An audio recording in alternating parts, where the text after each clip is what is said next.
Yes, good evening, everyone. Good evening. It's good to have you this evening.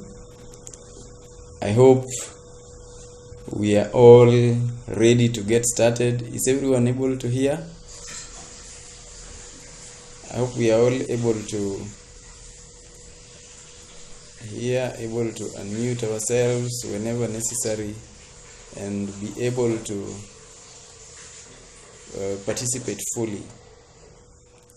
I'm very happy to host you this evening. Now, if you are here for the first time, if you are hearing me for the first time, my name is Otieno Paul Peter.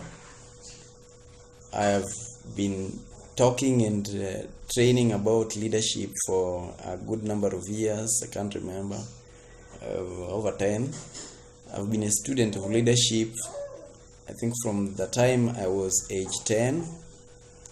And I'm always happy to contribute to this big field called leadership. I conduct business and ICT consultations. I've written one book on leadership and another one on general personal development. I love doing analysis, whether they are business or generally any situation, politics, whatever, and coming up with the body of knowledge. Most times what I share are things that I've learned through study, learned through experience, through practice, and most times it's through my interaction with other people. I hope I'm audible. So a few days ago, I got an inspired thought. I was pondering a lot about leadership. I was going through different situations in my various leadership roles. I have very many leadership roles, so to speak, and I've always had them. I think my first official leadership role was when I was in class 5, when I was made a prefect for the class. I didn't know much about how to do it. And then class 6, and then all through, I've always been in position of leadership. I think almost every other year, there is no any particular time I'm not. And so I've learned a lot through experience, and then I've been in business for quite a long time. My first real business was in class 5, and later I learned that business and leadership somewhat are very closely intertwined. All of us, everyone, every individual is a leader, and our success is largely dependent on our level of leadership. Personal development is largely leadership, learning about leadership, learning about relationships, learning about all these things. They add up into our value in the marketplace.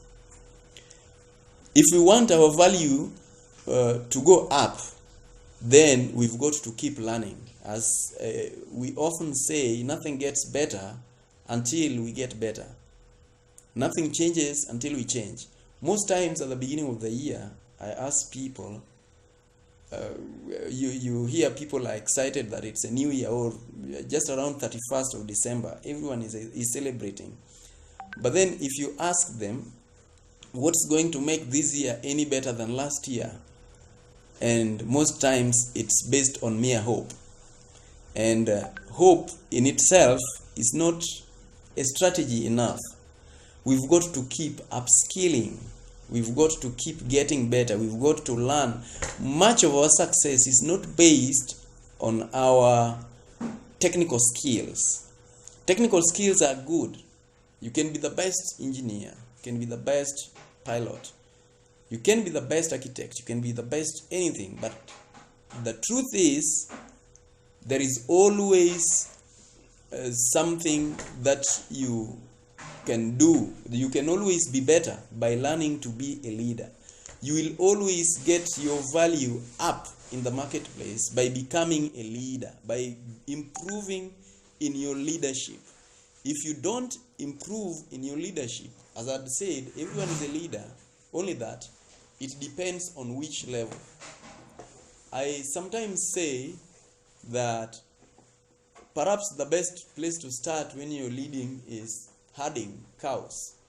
You herd cows, you graduate to herding goats, maybe sheep, and then finally you reach where you now can work with people. Yeah, sometimes I feel like Jesus had a point in picking the fishermen to be amongst his people and not hunters. Maybe hunters would have chased people away because they always run behind the animals with rungus and spears. If he chose them, perhaps a lot more troubles would have happened. So there is always a relationship. If you're a parent, you're a leader. You're leading your children towards a particular direction. If you're running a business, you're a leader. If you're a salesperson, you're a leader.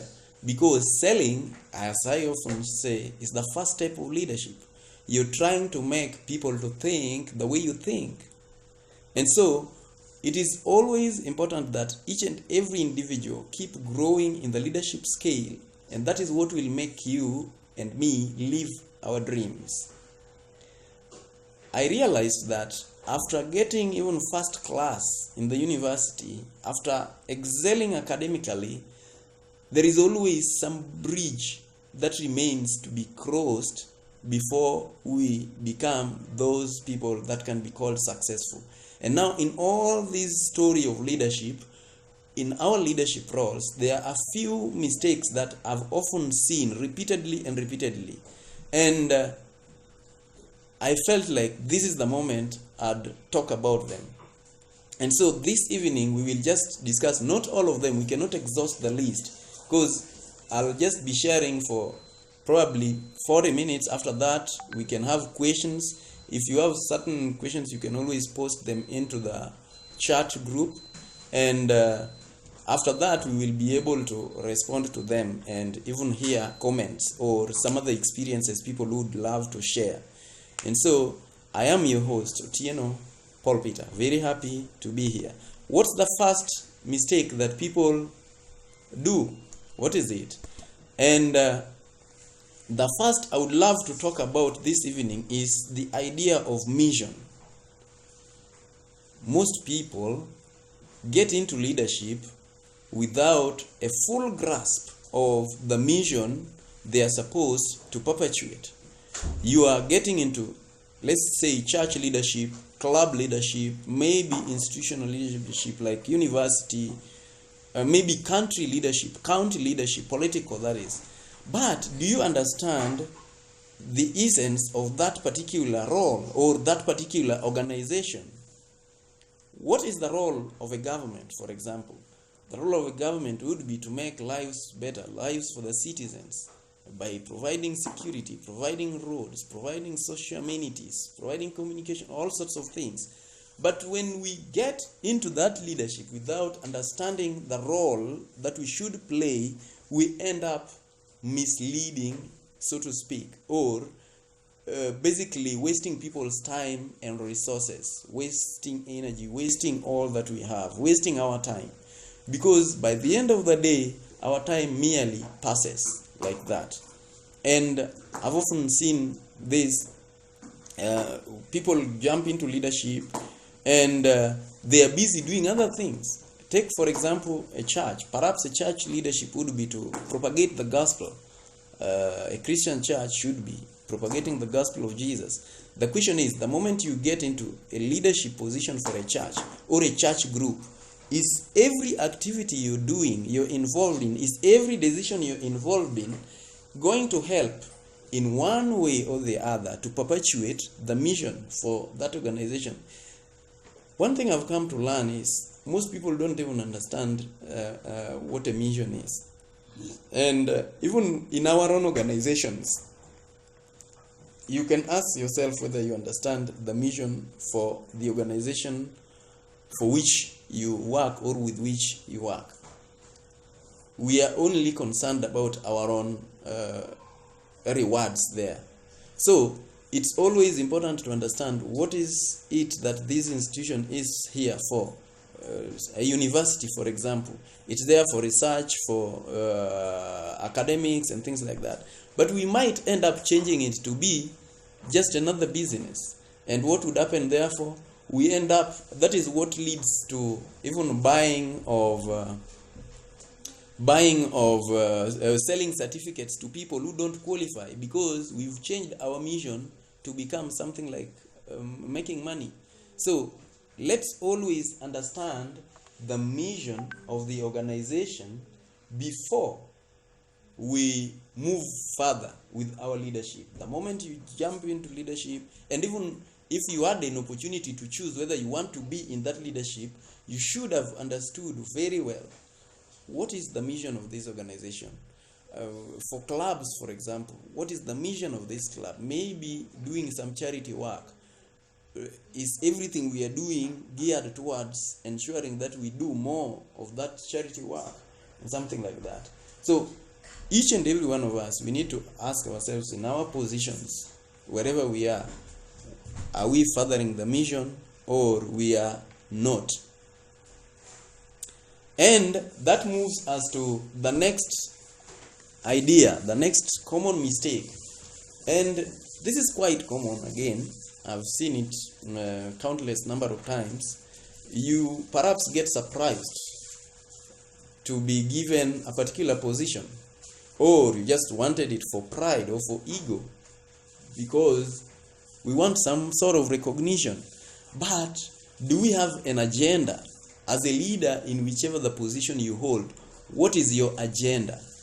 And by this, I don't mean the selfish agenda, like you want to earn money, you want to get maybe some reserved office at the corner. Maybe you want a good salary and things like that. Let those be other benefits, but that should not be your drive. By the end of the day, it is this your agenda that will engrave your name in the hearts of people. Every time we are in a position of leadership, our aim should be that the people who will come after us in that same position will find it easier and better because we ever were there. But we cannot be in a situation where after us, some other people regret or they suffer much more because we were there. The only reason we are put into various positions is so that we are able to improve the lives of the people we lead. We can make situations better and more bearable. Sometimes I look at, for example, our political class, and most of them get to leadership perhaps with the agenda of business. Yeah, and that's why somebody will invest in a lot of money with the intent of getting contracts and recouping money and just getting rich. Most times, that is their reward. There is nothing more beyond that, and there is no fulfillment. There is always emptiness. And that's why you realize that. A few years down the line, maybe somebody starts asking, by the way, what will be my legacy? We need to always ask, what is going to be our legacy from the start? Before we join that particular organization, before we join that particular position, before we get started into the position, we need to be sure what our legacy is going to be upfront. That's just the bottom line. If you can list a few things you want to accomplish, it could just be one, but that is what will make you be timeless. I love talking about timeless leadership. You will always be remembered. When we remember David of the Bible, we remember Goliath.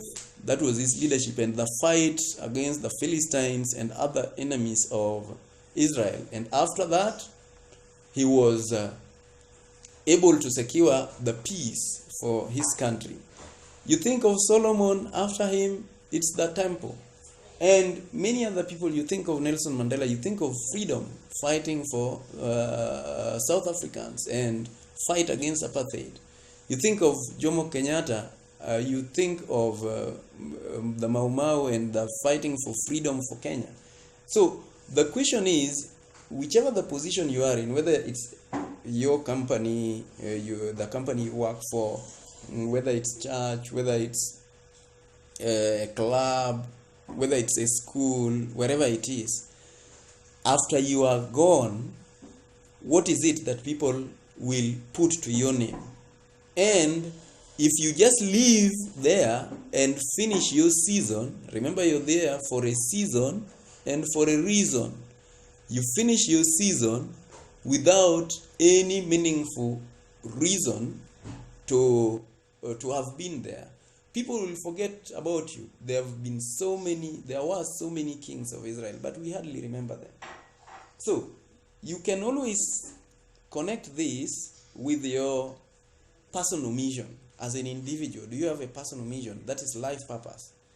We've always been told that there are two most important days in our lives: the day we are born and the day we know why we were born.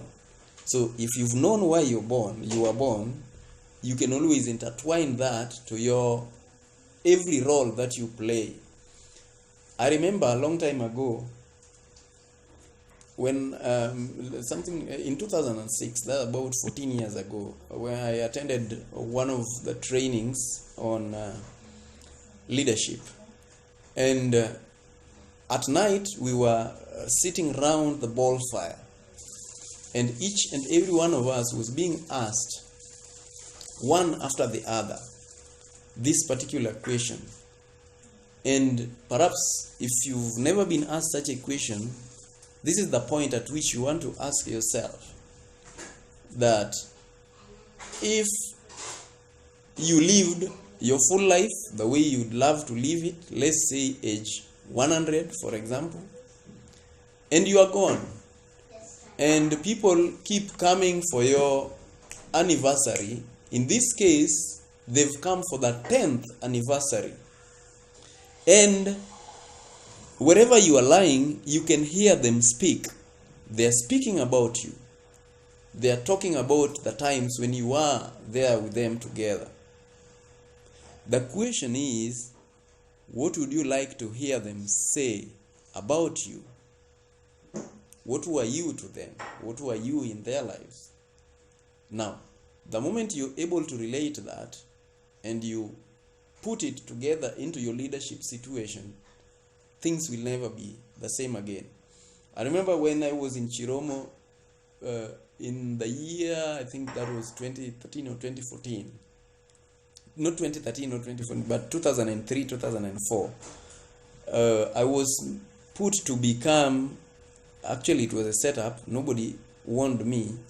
I saw some leaders for the community, I did not know much about them. They came to my room and asked me to join them to the mass. They always had masses, the mass celebration on Thursdays. So they came to my room and I went with them. I was always relating most times with the main campus activities. I was actually supposed to be not to be living in Chiromo because I was still in year 2.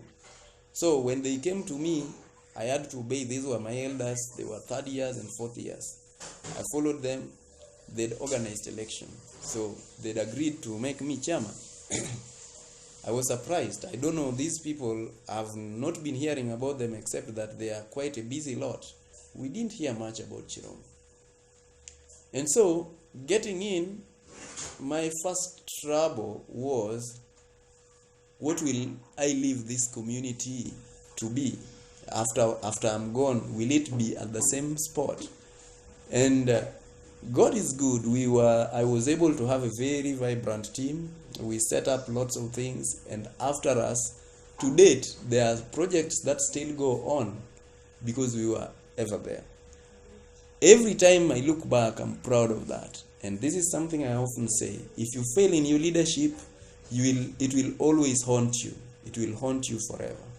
If you succeed in your leadership, you will be successful. You will be happy forever. So, what will be your legacy? Think about it. This should be something that is related to your personal mission. It should be something that will be able to give you happiness, give you joy when you are done. And that leads us to the next item, which is how much do you want to accomplish? I've seen a lot of people want to do everything. This is not practical. Yeah, more so in a situation where you have people who are above you and they keep giving you goals. We want you to, let's say it's an operational role. We want you to accomplish this. We want you to expand this department. We want you to achieve these particular numbers and things like that. I've seen it like in Rotary. You realize that a president can be given lots of goals. We want the membership to increase to this much. We want the donation and the funding to reach this much. We want projects to be this number. We want lots of things, to the extent that I feel somebody can get overwhelmed, because you can only do so much as an individual and for a particular time, and you need a lot of focus for that. So this is something I learned, a philosophy I learned from, I think, St. Ignatius or somebody like that. That do a little, do a lot. You can just choose one or two things that you want to do and do them perfectly well. That when you are gone, people will still relate that with you. It could be your pet project.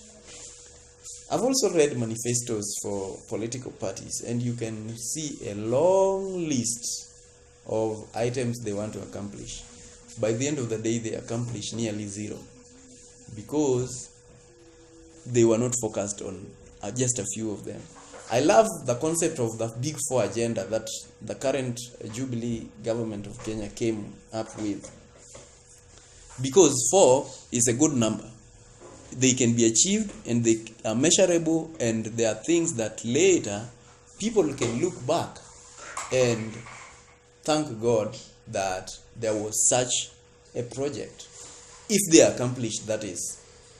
I see in other counties, people are doing great things. The other day I saw a clip from Machakos County Governor about a hospital.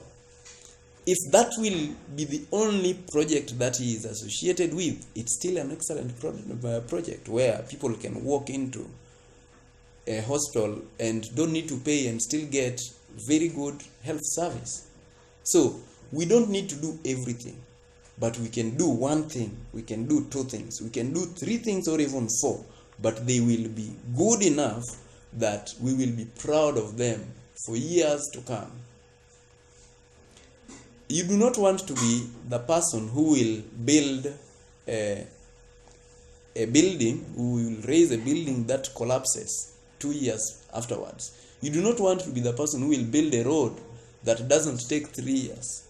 But you want to be associated with success. You want to be associated because it builds into your reputation and name. You want to be associated with things that really succeed. And so, always remember, do a little, do a lot. Don't try to do everything. Even if you are leading a group, let's say choir group, what is it that you want to achieve with that? Just set your goal. It should be related to the mission for the organization. It should be related to the entire mission for the whole entity. But that which you want to achieve should make people feel much better. That's why there will only be a few leaders to be remembered a few years after their tenure. Now, next is this particular problem of we want to be good to everybody and to please everybody. A certain wise guy said, if you want to make everyone happy, don't be a leader. Just go sell ice cream. Personally, I don't buy ice cream, so perhaps I won't really be pleased by such a leader or such a person. But anyone who sells is a leader, as I said. So I won't be pleased by such a leader. But the truth is, if you try to please everybody, you will be a total failure. In fact, the more people you want to agree with you, the more likelihood of your failure. Enough people will find that your logic doesn't make sense. Enough people will always try to oppose you. I remember when I was chairman for our students' choir, Previously, I'd turned it down because I was already a chairman for another community. But this time round, I could not persuade them to leave me. And so I had to accept it. But then I also had a group which was just meant for opposition, and I named them official opposition. So every other time, I did not have to agree with them, but I wanted to listen to what they are saying, just to know what they think. Sometimes they had good ideas. But let me tell you, most times you will not agree with everybody. If you can reach 80%, that is even much better. Most times 50% plus 1 is a good one. Yeah. So, but over time, even these people who don't agree with you will agree with you, and they will say, indeed, you are right. So, don't try to be good to everybody, being politically correct. Sometimes it causes you to sit on the fence. A leader who sits on the fence is not a leader. A leader takes decision.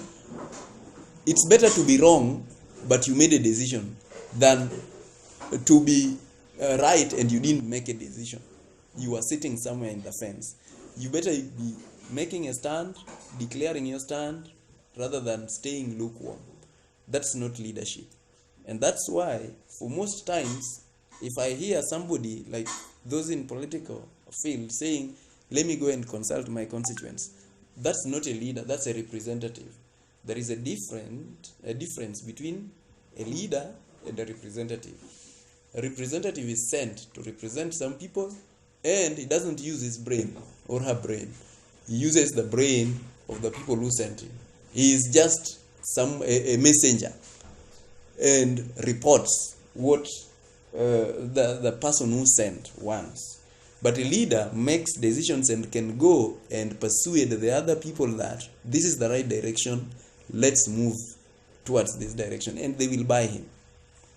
So never try to be good to everybody, to please everybody. You will always make leadership mistakes. By the way, we are told that the only people who don't make mistakes are those people who don't try. And at your deathbed, one of the things that you will most likely regret are the chances you never took, the opportunities you never explored, the ideas you never tried than those that you tried. So it's always good to take chances and move on. That is good. Now, this is one of the most important to me. The composition of our team. As a leader, this is something that will make or break your leadership. It will either mean you are succeeding or not succeeding. I've seen situations where leaders form their teams based on certain relationships, maybe family relationships, maybe certain business relationships. You use the slots in the team as a reward. In that case, that person doesn't need to necessarily follow you because he had paid you. It's a reward. So, whenever you're choosing people to be in your team, I know certain times we don't even choose people to be in our teams, but at least we can choose the inner circle, the people we work closely with and even consult with. Always, you don't have to choose necessarily a family member or a golf colleague or somebody else you've been doing some other activities with. Remember, a team is composed of different people with different talents. My leadership book is called The Making of a Symphony Orchestra. I always compare leadership to an orchestra. A well-doing orchestra has all sorts of people. You will get the violinist, the people playing the guitar, the people doing the drums, flutes, all sorts of things. But they all move in sync and they produce a beautiful music. The output is always fabulous if it is well done under the good leadership. So, how do you choose your team? 3 things I always prioritize. 3 most important things, and I call them 3 C's, and one is character. The people you relate with will always determine the person you become. And as they often say, birds of a feather flock together. In almost all my leadership roles that I've played, my success was always based on the type of team I had. Like Chiromo, which I just told you, I had a very beautiful team. In fact, a smaller circle, the inner circle that I had, only had 4 people. I think almost all those people have become really big success outside here. Today, Larry, who was one of my closest members, is heading south, east, central, and south of Sahara in World Customs. Yeah, and lots of other people. I've seen all this.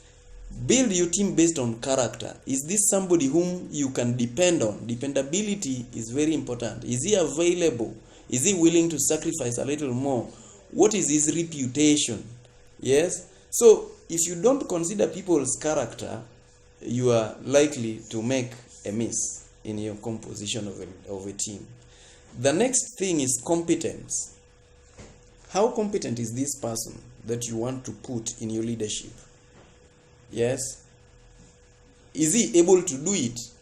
You see, if you are picking, let's say, a football team, you cannot just pick number 1 and put him to number 11 just because the slot available is number 11, but you have this number 1 who must be fixed somewhere. You are looking for a striker, you must look for just that striker. You cannot pick some other number 5 stopper to come and play number 9. So we must always check the competence and character. Those are very, very important aspects. If we get it wrong in competence, it doesn't matter how much we try. I know competence can be developed over time. So if you plan to build this competence, you also need to check, is this member trainable? In fact, the first the T in this word team, this T, I always relate it with trainability, teachability. Some of the people are just full enough. They are like the filled glasses. There is no room for more. They will never learn. You don't need such people in your team if you are going to succeed, if you are going to build a legacy, if you are going to achieve the agenda that you have set for yourself, if you are going to help in building into the mission of the organization, the mission of the institution, you need people who are competent. Recently, I read somewhere that some people go, that there was a magazine headline that said, there was an advert, it said, we don't teach our people to be nice. We hire nice people. That is a good thing. You can always get the good people. Good people are found, as Jim Rohn says. Good people are found. They are not made to be good. They are found. If you get a rabbit, it's just a rabbit. If you get a duck, it's just a duck. You cannot teach him to be an eagle.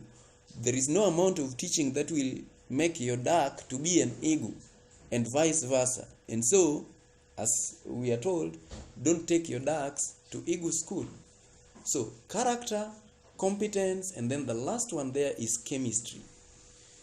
How do you rhyme with this person? It could be great, could be competent enough, but maybe you don't mix well. You can't form a team with this person. And then what will happen? You will always lose, because you cannot adjust enough to be able to form a formidable team. And that's why today, if Kenya picks all the great players outside the country and put them together in one team because they are all Kenyans, without much training or practice, and send them to go play against another team, they will lose because they still don't gel well together. There must be chemistry amongst team members. There must be some ability to agree and to gel. If that is lacking, even decision making will always be a problem. And retaining your people will always be a problem. Things work much better if you are able to gel, if you are able to build that chemistry. And so think of those three things when you are building a team. Please, any other thing is secondary. If you can get a team member who is competent and able to improve in his competence, his or her competence, if you are able to get somebody of character, a strong character, there is no leadership without character. If you are able to get somebody with whom you can build chemistry, things will work like charm. A friend of mine keeps saying, it works like charm. Yes, they will keep working. And so keep thinking about how you build your team. Another thing I've come to learn, and more so in our leadership that exposes us to even hiring people, to outsource people for tenders and whatever, supplying certain services or products. Leaders are often tempted to be seen aside and given some compromise, to keep them calm so that they don't talk, to pacify them so that they don't raise an alarm, they don't blow any whistle. This is usually a certificate to compromised service. If it was about building the roads, you can be sure that this person will not build the right quality. But then what? You will not talk about it because you are already paid for it. You are already silenced. You are already pacified. If you are going to be strong and still have your teeth to bite and still have the power to question the integrity or the quality of service being offered, you must always run away from this. It's a big thing, and more so in our African countries and Kenya included. We must run away from anybody who wants to see us aside and pay us before service is done, because where do they get that money? That is part of what they should use in giving the quality of service. And so it's important that we check on this. Don't take bribe. It is your choice. At least I've seen it as a common mistake, and in today's world, and I've seen many people ask me about the same, and this is my stand. It is my opinion. Just don't take it if you're willing to get quality service. Otherwise, you will always have trouble. And that is my thought about that. This is the other trouble that most of us go through. Facts. Should I use all facts, and how many facts or how much facts should I collect? Is it only faith, or what informs my decisions? Is it fear or something? So what ratio should I use for all these? There are people who are factual. They will always rely on facts only, and facts after facts after facts. There is a weakness with that, because facts can change over time. Even scientific facts over time change. A stone that is here, next time, the fact is it is here. Next time it can be at another location. So when we are making leadership decisions, sometimes there is not much time to dig into all the facts. Time is always of essence. And so there is the element of also taking the first step in faith. And as Martin Luther said, what you can see on the screen, faith is taking the first step, even when you don't see the whole staircase. Sometimes it's your feeling, it's your conviction that shows you this is something we can do. This is something that can be done. This is something that can be achieved. And that faith alone will move mountains. Problem is, most times we do not want to move mountains. We just want to sit somewhere. We just want to find excuses of not doing something. The other thing is fear. Fear. And if our decisions are going to be based on our fears, then a lot won't take place. We've got to be people who are willing to interrogate our fears and ask whether those fears are genuine. Remember, I often teach people that most of the things you fear don't really exist. They are just existing in your mind and imagination. I love telling this story that when I was young and growing up in our little town, people, it was always dark. We did not have electricity, but you would still be sent to go buy something or go borrow something from a neighbor or something like that. But then you walk and feel like somebody is walking behind you. You feel that fear sense, yeah? Maybe something is happening. The same route you keep following, when you're following it at night, you feel like somebody is just hiding behind, somebody is squatting, whatever. And then I convince myself, this is the same thing that is there during the day. And so, it is all in my mind. And then at one point I convinced myself that if somebody is coming ahead of me, I may not need to fear him, because he also can fear me. So, I'd rather not fear because he also fears. And so, interrogating your fear, most times you'll realize that what you fear does not really exist. So, when you're making decisions, ration how much facts do I need, and what role is faith supposed to take, and where should I place my fear? Is this genuine or not genuine? It's something debatable, but somewhat over time you realize through intuition, through instinct, through your conviction, you will be convinced that this is the best route to follow. And as a leader, if you are going to move on, you will never be able to get all the facts. In fact, it's said, if you wait for all lights to turn green, you will never move. I saw somebody raise a hand. You are going to be given time shortly to be able to ask you a question or give a comment. We have a few minutes left. Sweet title. This is another thing that has always been a problem. The moment you get into an office, you get into a position, sometimes the titles are very nice, and you forget the reason you are there. Remember, as we said, you're always there for a season and just for some reason. Long time ago, when I was working for an ISP company, I was being taken through performance, appraisal. And I was asked certain questions, and I kept telling myself, telling the correct things, the politically correct things that a company leader would like to hear. But then my manager told me, "Wait, Paul Peter, be careful.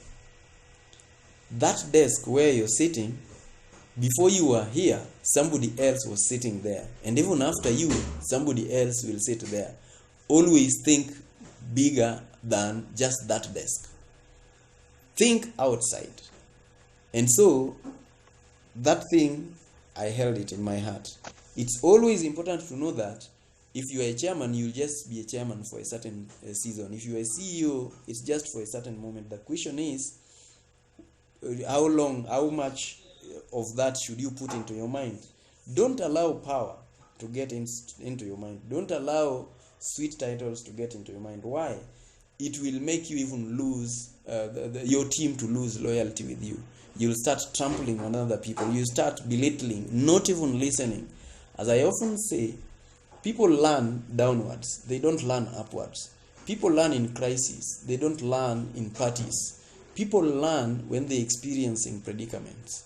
And so, when you are up, you are likely to lose touch and likely to stop learning and start just celebrating. And that is where things are likely to go wrong. So, leadership is not a hands-free. There is something exciting about planes. They can be put on autopilot. But driving cannot be put on that auto, at least for the time being, maybe in the future. You must be holding the steering, and you must be looking at where you're going. Yes, if you're distracted long enough, celebrating what is happening, maybe dancing your music, maybe getting some distraction next to you, you are always going to get it wrong. So it can't be on hands-free. You must keep the reality in front of you, keeping your agenda, the agenda that you had set to do. So don't let this thing get into your mind. You're there briefly, you do not know, you'll be out. The question is, when you are out, will you be much worse because you broke more relationships when you were up than before. So you can build relationship, you can still respect people, you can still know your limits. You just don't let power get into your mind. Absolute power corrupts absolutely. The other thing that I'd like to talk about, we are almost closing, is this idea of this is the way it has always been done. You are closed, you are sitting at the center. Somebody asked, which is the best place to sit in an organization or in a leadership?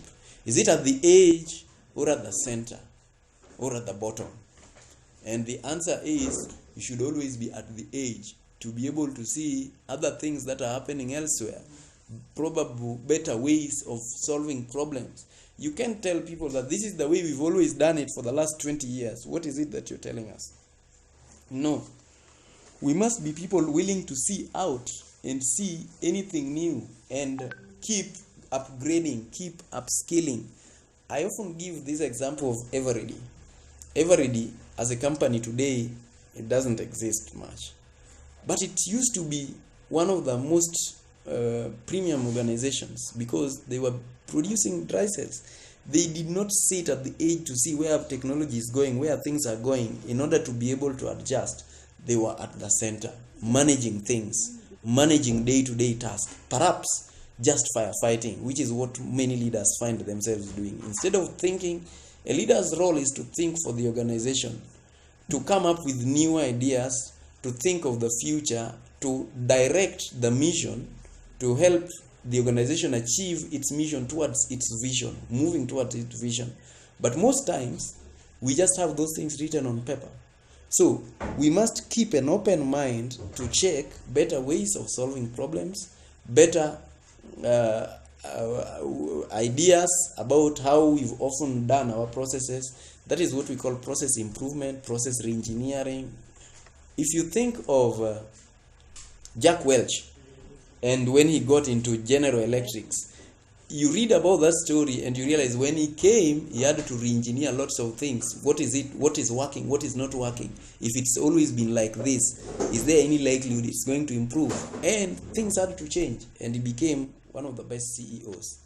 Just remember, there must always be better ways. There is no only one way. So, don't have a closed heart. Just have some open heart. Now, the other issue that I've often seen is outshining. You're trying to outshine your team. You're trying to be the hero of the day and the best one. You don't recognize people.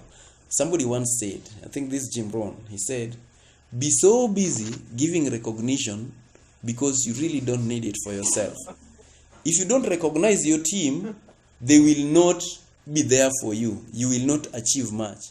In fact, Maxwell said, John Maxwell, one is too small a number to achieve greatness. You always need some other people around you. You always need some other people to walk and work with you. So if you don't recognize them, they are not going to give you their all. They are not going to give you their best. Many people are craving and thirsty for just that recognition, more than money, more than any other reward. So always, let's not be the best. If we won, then I'm the one congratulating myself and I want people to clap for me. No, it is them who won. When we lose, it is I who lost. I take responsibility. That is the way it works. If your department made losses, the leader must take responsibility. Don't heap blame on somebody else. But if people won and you made profits, please recognize them. They did it. That is the way it is. Otherwise, at this point, briefly, I just want to highlight what we usually do. If you want customer-focused team, if you want an emotionally strong team that positively embraces and tackles challenges, if you want to sharpen skills and sales for your sales team and things like that, then that is when you come to us. I want to give you this conclusion, and then people raise up their hands, ask questions, then we move on. Anybody ready? Anybody ready with the question? I'm running out of time. Good. Ready? You let me see. Where is? I want to. You can. You can. Any hand up? Yes, Felix. You can unmute and talk. Meg, I can also see Meg. Felix, you can start. Then Meg.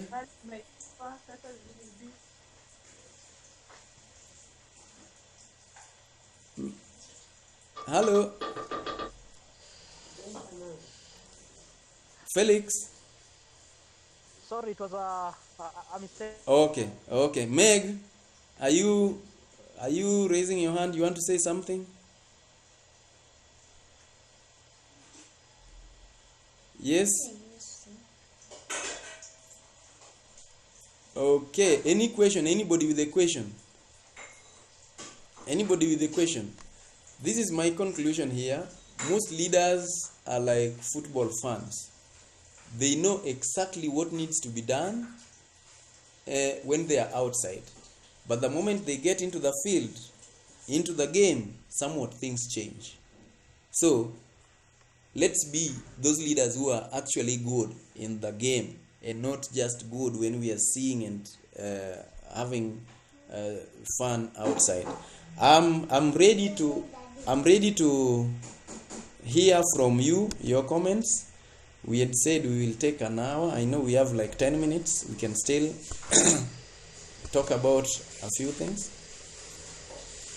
This is my book, The Timeless Leadership, The Making of a Symphony Orchestra. I have a few copies, maybe 15.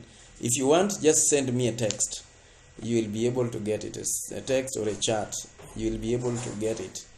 This is the one I did before. It's called Live Your Dream in 7 Days. It is all about how we can improve our lives, improve ourselves, and be able to live our dreams. And that is it. That is it. Yes, Japheth? Just unmute and talk. Maybe the third C. Yes. The third C.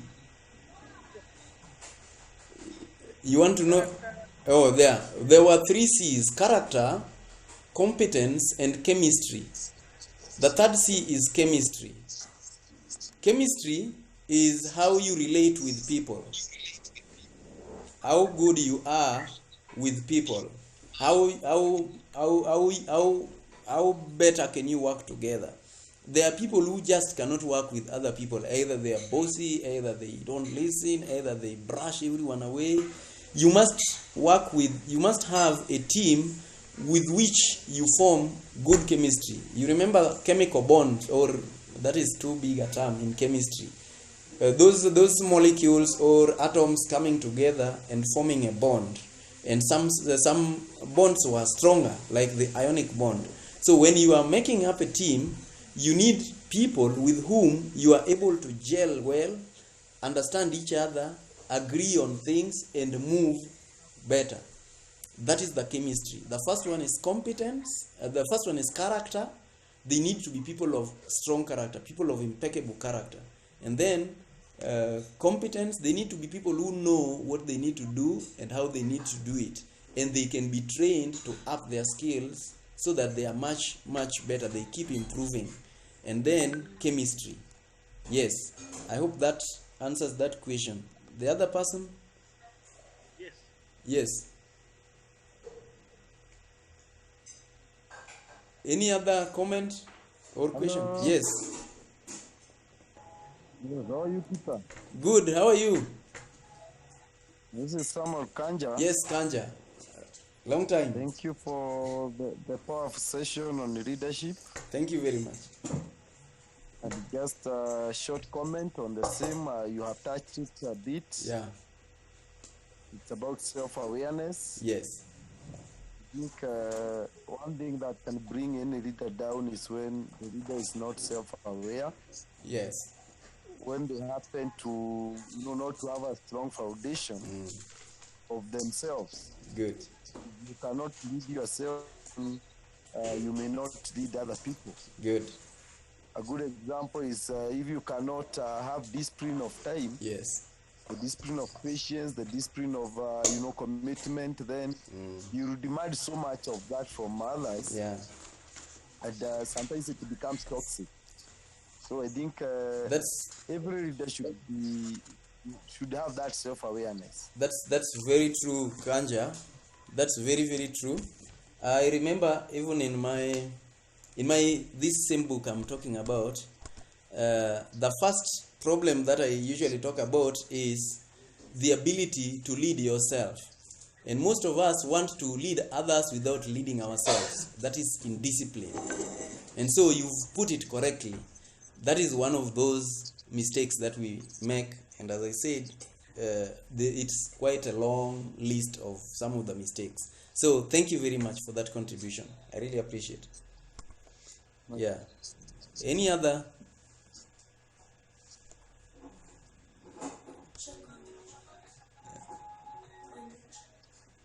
Yeah. Questions on the chat. Okay. Let me check the chat.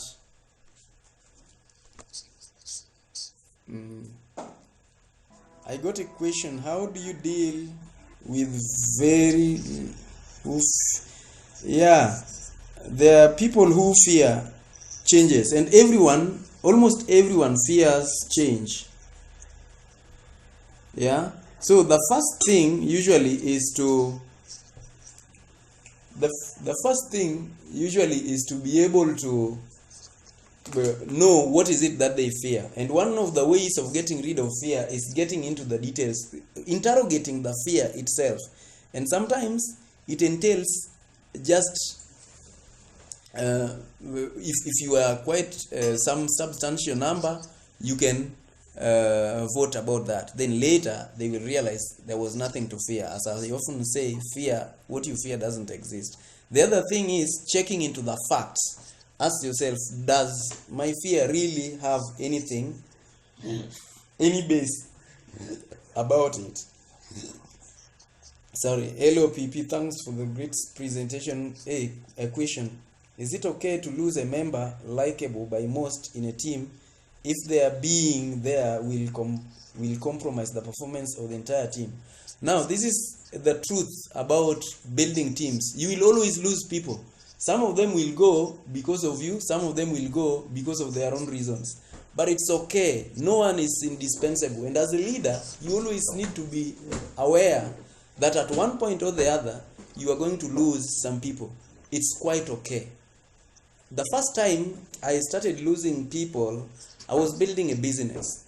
And I really grieved. And I wondered why these people were leaving. But then I went to talk to somebody. Then he told me, it's very normal, the revolving door syndrome. So just be sure you are not losing too much. The other question is, could you find a reason they are leaving? That is, if the leaving was voluntary from their side. Is it because of you or is it because of them? That is an exit interview. And the other thing is, if your leadership level is lower than their leadership level, most likely they'll feel wasted. And so part of the problem could be the leadership, and that is you need to always upskill. You need to always keep upskilling. I've talked about the 3 C's. What are the 3 C's? The competence, character, chemistry. Those are the things you need to remember in building your team. And the other one is there another question? Yes, it's your audio, whatever. Okay. There is no any other question. I'm not seeing any other question. So I am, unless there is any comment, anybody with a comment, anybody who wants to say something.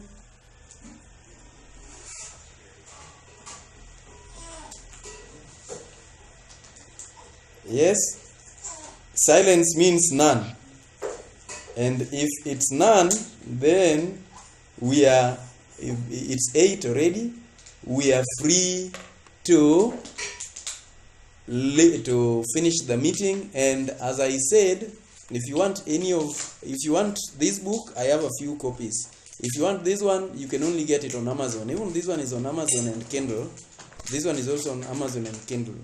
Otherwise, if you're looking for people to help you build a team, to build leadership, you have some teething problems in your team, if you require some business development consultations and things like that, we are there for you. At Live Your Dream, all we do is to form and reform, to equip and to inspire. Always feel free to get in touch. Otherwise, I'm very happy and grateful. I thank you for your time, and I say, let's keep leading, let's keep growing in our leadership. Thank you very much. God bless you all. Your contact, please. My contact telephone number is 0733 666 924. 666 924. 0733 666 924. That's my telephone number. Otherwise, my email address is pp@liveyourdream. Live your dream, like this logo here, .co.ke. PP for Paul Peter at liveyourdream.co.ke. You can also visit my website, otienopaulpeter.com. otienopaulpeter.com. You'll always get almost all the details you're looking for. Yes. Any other question? Any other? Okay, I think we are done. Thank you very much.